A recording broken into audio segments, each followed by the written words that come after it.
الله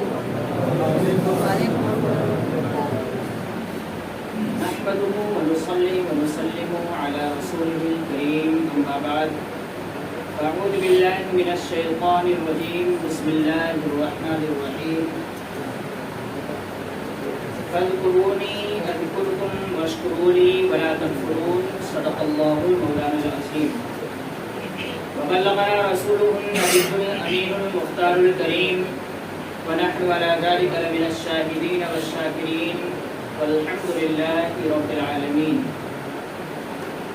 آئیے کچھ عرض و معروضات پیش کرنے سے قبل سب سے پہلے آقائے انعامدار مدینے کے تاجدار احمد مصطفیٰ محمد مصطفیٰ صلی اللہ علیہ وسلم کی مقدس بارگاہ میں درود شریف کا ہدیہ پیش کریں۔ الصلاۃ والسلام علیک یا رسول اللہ، الصلاۃ والسلام علیک یا رسول اللہ، الصلاۃ والسلام علیک یا حبیب اللہ، الصلاۃ والسلام علیک یا حبیب اللہ، الصلاۃ والسلام علیک یا نور اللہ، الصلاۃ والسلام علیک یا نور اللہ، صلی اللہ تعالی علیہ وسلم۔ اپنی گفتگو شروع کرنے سے پہلے پھر میں ایک مرتبہ تمام حضرات کو یاد دلا دوں کہ مسجد منورہ میں عید کی نماز کے لیے 2 جماعتیں کی گئی ہیں۔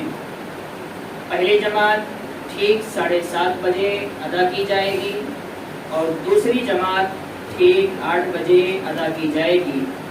آپ تمامی حضرات سے گزارش کی جاتی ہے کہ اسی اعتبار سے تیار ہوئیں۔ تقریباً پہلی جماعت کے لیے مسجد فل ہو چکی ہے۔ اگر کوئی آتے ہیں اوپر سب سے اوپری منزلے پر وہ تشریف لے جائیں، جگہ ملے تو اس جماعت میں شریک ہوں اور جگہ نہیں ملتی ہے تو آپ آرام کے ساتھ بیٹھے رہیں، انشاءاللہ دوسری جماعت میں آپ کو موقع ملے گا۔ بہرحال 2 جماعتیں ہیں، دونوں کا لحاظ کرتے ہوئے لوگ اپنی اپنی جگہ تلاش کرنے کی کوشش کریں۔ میرے پیارے آقا صلی اللہ علیہ وسلم کے پیارے دیوانوں، رمضان المبارک کا مہینہ ہماری اور آپ کی نگاہوں کے سامنے رخصت ہوا۔ ہمارے اور آپ کے اوپر جو کچھ پابندیاں تھیں روزے کے نام پر یا اس کے علاوہ کسی اور چیز کے نام پر، وہ ساری پابندیاں ختم کر دی گئیں، ہٹا دی گئیں۔ اور ایک بات ہمیشہ یاد رکھنا چاہیے کہ انسان پر جتنی پابندیاں لاگو کی جاتی ہیں اتنا ہی مقام اسے عطا بھی کیا جاتا ہے۔ اگر رمضان المبارک میں ہمارے اوپر پابندیاں تھیں تو وہ پابندیاں ہمیں پریشان کرنے کے لیے، ہم پر ظلم کرنے کے لیے، ہم کو ستانے کے لیے نہیں تھیں، بلکہ ہماری اور آپ کی اور پورے امت مسلمہ کی آخرت کو سنوارنے کے لیے تھی۔ اور اس چیز کو جو انسان سمجھ جاتا ہے کہ رمضان کی پابندیاں ہوں یا شریعت کی پابندیاں ہوں یا اسلام کے قانون کے اعتبار سے جو چیزیں ہمارے اوپر لاگو کی گئی ہیں ان کی پابندیاں وہ اسلام کے فائدے کے لیے، شریعت کے فائدے کے لیے نہیں، بلکہ وہ ساری پابندیاں ہمارے اور آپ کے فائدے کے لیے ہوا کرتی ہیں۔ یہ اور بات ہے کہ ہمارے سمجھنے میں، ہمارے جانچنے میں کہیں نہ کہیں کمی رہ جاتی ہے، جس کے بنیاد پر ہم روزے کو معمولی سمجھ لیتے ہیں، نماز تراویح کو معمولی سمجھ لیتے ہیں، رمضان کے مہینے میں کی جانے والی عبادتوں و اذکار کو ہم معمولی سمجھ لیتے ہیں، اور نتیجہ یہ نکلتا ہے کہ ایک مقدس مہینہ جو بہت ساری رحمتیں، فضیلتیں، برکتیں، سعادتیں لے کر ہماری اور آپ کی بارگاہ میں آتا ہے، وہ کہیں نہ کہیں ہم سے یوں ہی رخصت ہو جاتا ہے اور ہم وہ سعادتیں بھی نہیں حاصل کر پاتے، ہم وہ فضیلتیں اور برکتیں بھی نہیں حاصل کر پاتے، کہیں نہ کہیں ہماری طرف سے کوتاہی اور کمی رہ جاتی ہے، جس کی بنیاد پر وہ مہینہ ہمارے سامنے سے چلا بھی جاتا ہے اور جیسا ہمیں اس مہینے کے ساتھ برتاؤ کرنا چاہیے وہ برتاؤ ہم نہیں کر پاتے ہیں۔ لیکن اے مسلمانوں، اس بات کو ہمیشہ اپنے ذہن میں بٹھا لو کہ وقت چلا جاتا ہے، وقت کبھی واپس نہیں آتا ہے، لیکن یاد رکھو رسول اعظم صلی اللہ علیہ وسلم کا وہ فرمان کہ فرماتے ہیں کہ فرصت سے پہلے جو ہے اپنے، یعنی آپ ایسا وقت آنے والا ہے آپ کے سامنے کہ ابھی آپ کو وہ وقت مل سکتا ہے، وہ وقت ملنے سے پہلے آپ اپنی مصروفیت کو غنیمت سمجھو، کہیں ایسا نہ ہو تمہارے پاس مصروفیت ہے اور مصروفیت سے پہلے فرصت کو غنیمت سمجھو، کہیں ایسا نہ ہو کہ تمہارے پاس جو وقت آ رہا ہے وہ یوں ہی گزر جائے. ایسا نہ کرنا.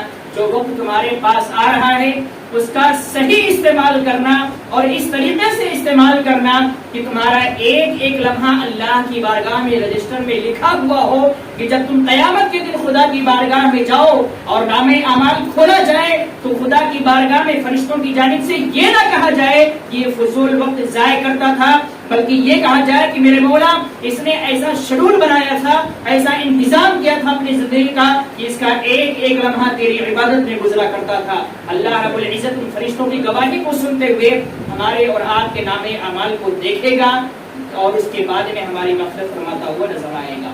لیکن شرط یہ ہے کہ ہم اپنے ایک ایک لمحے کی غنیمت کو سمجھیں، اس کو یوں ہی نہ ضائع جانے دیں. آج ہماری اور آپ کے سامنے ایک بہت بڑی خوشی کا وقت ہے.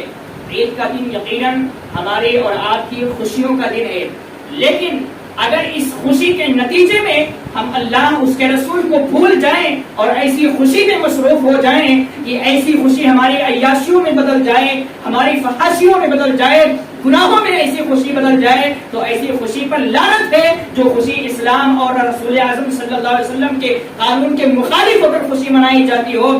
عید کی خوشی بھی یقیناً ہمارے اور آپ کے لیے جائز ہے، لیکن اسلام کی روشنی میں رہ کر، شریعت کی روشنی میں رہ کر، مصطفیٰ جان رحمت صلی اللہ علیہ وسلم کے قانون کی روشنی میں رہ کر، اللہ کا خوف اپنے دل میں بٹھا کر یہ ساری خوشیاں جائز ہیں. اور اگر اللہ کا خوف ہمارے دل سے نکل جائے تو ایک خوشی بھی ہمارے لیے ناجائز ہو جاتی ہے، کیونکہ خوشی دینے والا اللہ ہے. اگر ہم خوشی میں اللہ کو بھول جائیں تو ایسی خوشی کا مطلب کیا ہوتا ہے؟ یاد رکھو مسلمانوں، خوشی دینے والا اللہ ہے، آرام دینے والا اللہ ہے، آسائشیں دینے والا اللہ ہے، سکون دینے والا اللہ ہے.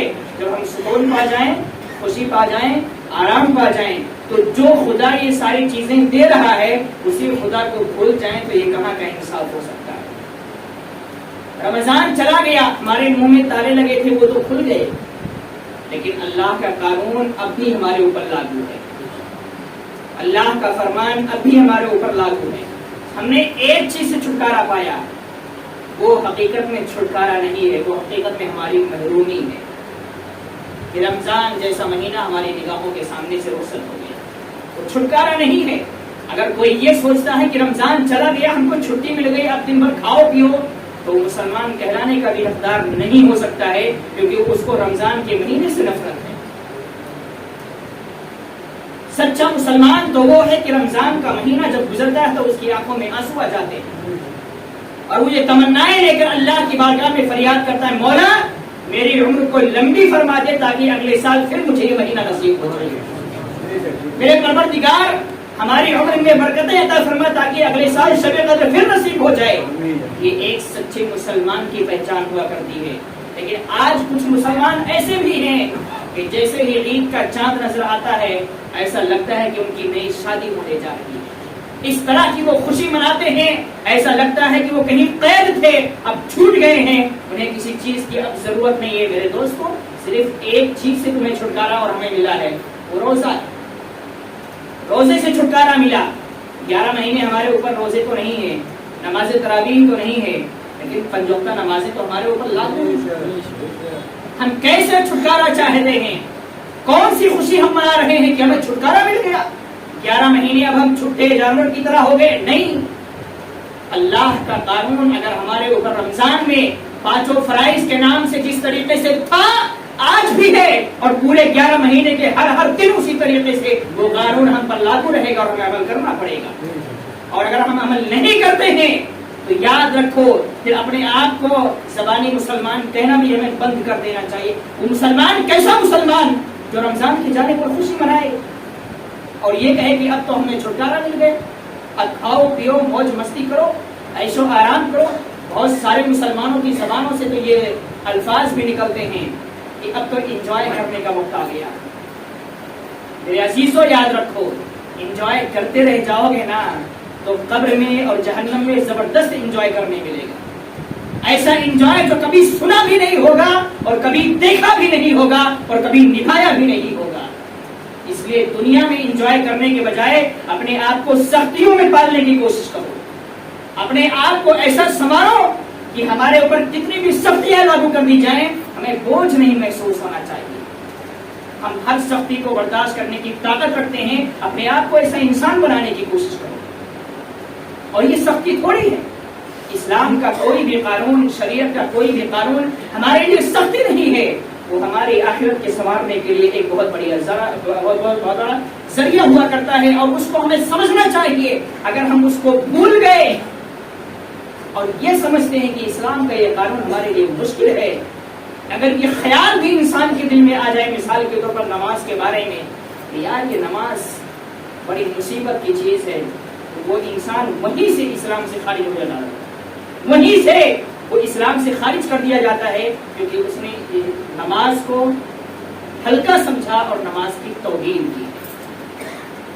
اللہ رب العزت اگر ہمیں کوئی چیز عطا فرماتا ہے, چاہے وہ قانون کے طور پر ہو, چاہے وہ اجازت کے طور پر ہو کہ کرو تو ثواب, نہیں کرو تو کوئی پکڑ نہیں, وہ ساری کی ساری چیزیں ہماری اور آپ کی بھلائی کے لیے ہیں. اس میں خدا کا کوئی بھلا نہیں ہے. بھلائی اس کی ہوتی ہے جو کسی کا محتاج ہوا کرتا ہے. ہم خدا کے محتاج ہیں, خدا ہمارا محتاج نہیں کہ ہم اس کی عبادت کریں گے تو معاذ اللہ اس کا بھلا ہوگا. نہیں, ہم اس کی عبادت کریں گے تو اس میں ہمارا ہی بھلا ہونے والا ہے. اس میں خدا کا کوئی بھلا نہیں ہے, بلکہ وہ تو ہمارا بھلا کرتا ہے.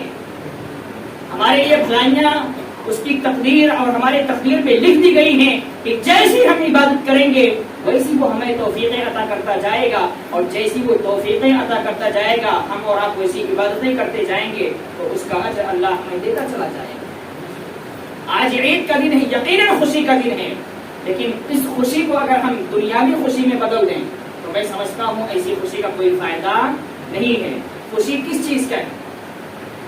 یہ خوشی کہ ہم ایک دوسرے کی نفرت کو اپنے دل میں بٹھا کے عید منائیں, یہ خوشی نہیں ہے.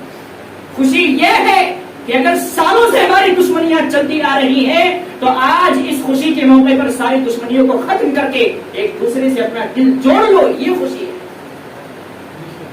اگر ہمارے دل میں آج بھی نفرتیں موجود ہیں تو عید کی خوشی کا حقدار وہ انسان نہیں ہے جو نفرتیں بٹھا کر عید کی خوشی مناتا ہو. عید کی خوشی اس کے لیے ہے جس کے دل میں کسی کے بارے میں کوئی حسد نہ ہو, کوئی بغض نہ ہو, کوئی کینہ نہ ہو, کوئی نفرت نہ ہو, وہ ہر کسی سے محبت کرتا ہوا نظر آتا ہو, اس کے لیے عید کی خوشی. عید کی خوشی اس کے لیے نہیں ہے جو عید کا جلد نظر آتے ہی 5 وقت کی نمازیں چھوڑ دیا اور یہ سوچا کہ 11 مہینے چھٹی میں, اس کے لیے عید نہیں ہے. عید اس کے لیے ہے جس نے جس طریقے سے رمضان میں 5 وقت کی نماز کی پابندی کی, وہ عہد مسمم کرے کہ 11 مہینے ایسے ہی نمازوں کی پابندی کرتے رہیں کہ اس کے لیے عید کی خوشی ہے.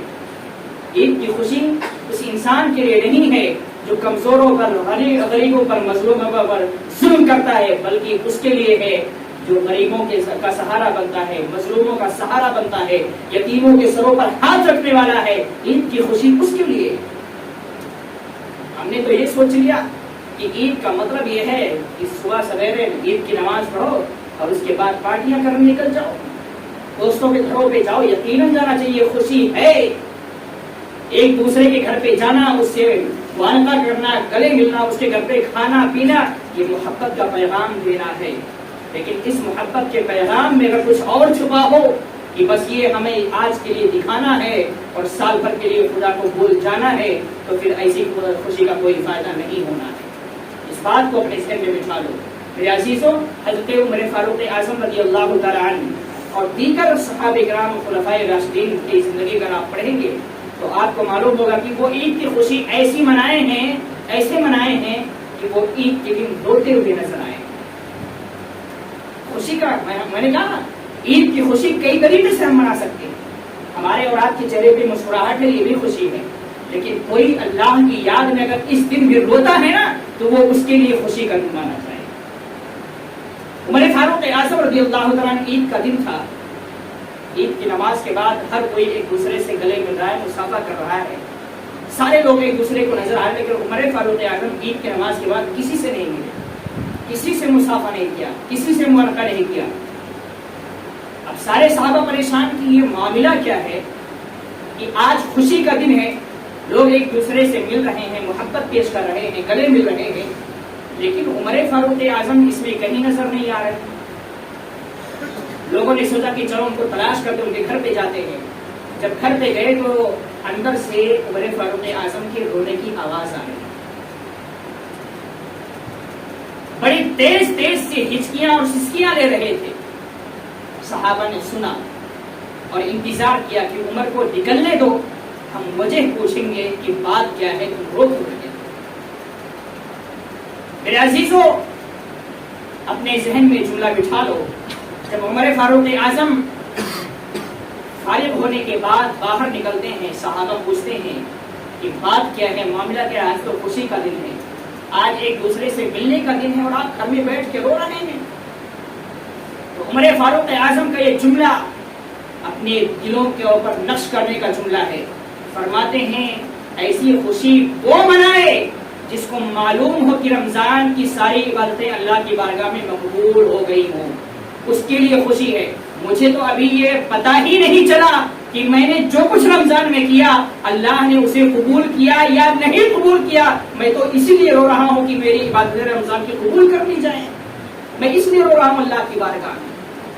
جس کو پتا ہو کہ رمضان کی عبادتیں اس کی قبول ہو چکی وہ جائے خوشی منائے. مجھے کون سی خوشی، میں نے محنت کی، ابھی مزدوری ملی نہیں ہے تو خوشی کہاں سے منائے.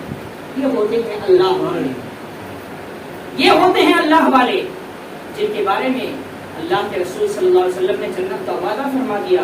وہ ایسے جملے ارشاد فرمائے کہ ہمیں معلوم نہیں ہے کہ ہماری عبادت قبول ہوئی کہ نہیں ہوئی، اور جب معلوم نہیں تو ہم خوشی کس چیز کی منائے، ہمیں تو قبول کروانا ہے پہلے. اس کے لیے رونا ہے، گڑگڑانا ہے، اللہ کی بارگاہ میں دعا کرنی ہے کہ جو کچھ محنتیں ہم کی ہیں اس کی مزدوری مل جائے. اور ہمارا حال کیا ہے؟ ہم چاند دیکھتے ہی سارے رمضان کی عبادتیں بھول جاتے ہیں. اور یقیناً یاد رکھیں، ایک انسان کی زندگی کے اعتبار سے اس کی ضروریات ہوتی ہیں. چاند دکھنے کے بعد آدمی اپنے گھر کی ضروریات میں لگ جاتا ہے، بال بچوں کے انتظام میں لگ جاتا ہے، عید کی تیاری میں. یقیناً یہ تیاری غلط نہیں ہے، اگر یہ بھی اچھی نیت سے ہے نا تو یہ بھی عبادت میں شمار ہے. عید کی تیاری کرنا بھی اگر یقیناً عید کی خوشی منانے کی نیت سے ہے تو یہ بھی عبادت میں شمار ہے. لیکن ہم نے بتایا خوشی کیسی ہونی چاہیے. ایسی خوشی نہیں کہ ہم آزاد ہو گئے، یہ والی خوشی نہیں ہے. ایسی خوشی کہ اللہ نے ہمیں جو ہے ایک مہینے مزدوری کرنے کا حکم دیا تھا، ہم نے مزدوری کر لی ہے، اب اس کے مزدوری ملنے کا وقت آیا ہے. ہو سکتا ہے آج ہی اس کی مزدوری ہو سکتا ہے آج ہماری ادائیں اللہ کو پسند آ جائیں اور آج کے دن ہمیں وہ پورے رمضان کی مزدوری ہمیں انعام و اکرام کے طور پر عطا فرما دے. ہو سکتا ہے. اللہ کی قدرت کسی چیز سے محروم نہیں ہے، وہ ہر چیز پر قادر ہے، جو چاہے وہ کر سکتا ہے. اس لیے میرے عزیزو، عید کا دن ہے، عید کے دن خوشیاں مناؤ، یقیناً خوشیاں مناؤ، لیکن سب سے پہلی خوشی ہماری اور آپ کی یہ ہونی چاہیے کہ ہم اپنے ایک دوسرے بھائیوں کو معاف کر دیں. اگر ہمارے دلوں میں کسی کے بارے میں کوئی نفرت ہے، حسد ہے، بغض ہے، کسی طرح کا کبھی لڑائی جھگڑا ہو گیا ہو یا کوئی بات چیت ہو گئی ہو جس سے ہم دل میں بغض رکھے ہوئے ہیں، بات چیت نہیں کر رہے ہیں، تو خدا کے واسطے آج کے دن اسے معاف کر دو اور یہ دل میں ارادہ کر دو کہ اب ہم کبھی کسی سے نفرت نہیں کریں گے، سب کے ساتھ میل جول کے ساتھ رہیں گے، محبت سے پیش آئیں گے. ہمیں کسی سے نفرت کرنے کی ضرورت نہیں. چند دن کی زندگی ہے، پتہ نہیں کب کس کی آنکھ بند ہو جائے اور وہ دنیا سے چلا جائے. نفرتیں کر کے کیا ملنے والا ہے؟ دشمنی کر کے کیا ملنے والا ہے؟ آج ہم دشمنی کیے ہیں، ہو سکتا ہے رات میں ہم دنیا ہی سے چلے جائیں تو وہ دشمنی کس کام کی ہوگی؟ ہماری آخرت ہی برباد کرے گی. اس لیے جب ہمیں یہ معلوم نہیں کہ ہماری موت کا وقت کون سا وقت ہے، کب موت آ جائے، تو موت کے انتظار سے پہلے اپنی ہر چیز کو کلیئر کر لو، ایک دوسرے کو معاف کر دو، محبت کے ساتھ پیش آؤ، گلے ملو، اور جو بھی دل میں نفرتیں ہیں اسے مٹا دو، تاکہ خدا نخواستہ دونوں میں سے کوئی دنیا سے جائے تو وہ اس حال میں نہ جائے تو اس کا ایک بھائی اس سے ناراض ہو. وہ جائے تو اس حال میں جائے کہ ہر انسان اس سے خوش ہو، اور اس حالت میں جب وہ جائے گا تو ظاہر سی بات ہے کہ جب وہ دنیا سے جائے گا تو ہر انسان کی زبان پر اس کے لیے دعائیں ہوں گی. ورنہ ہو سکتا ہے کسی کا دل دکھا کے جا رہا ہے تو مرنے کے بعد بھی جس کا دل دکھا ہے وہ اس کے لیے بددعائیں کر رہا ہو سکتا ہے. اس لیے یہ دن ہے ہماری اور آپ کی محبت کا، محبت بانٹنے کا، محبت کو اپنے دلوں میں بٹھانے کا، نفرتوں کو ختم کرنے کا۔ اس لیے نفرتوں کو ختم کرو، محبت کو اپنے دلوں میں بٹھاؤ اور ایک دوسرے سے محبت کے ساتھ پیش آؤ۔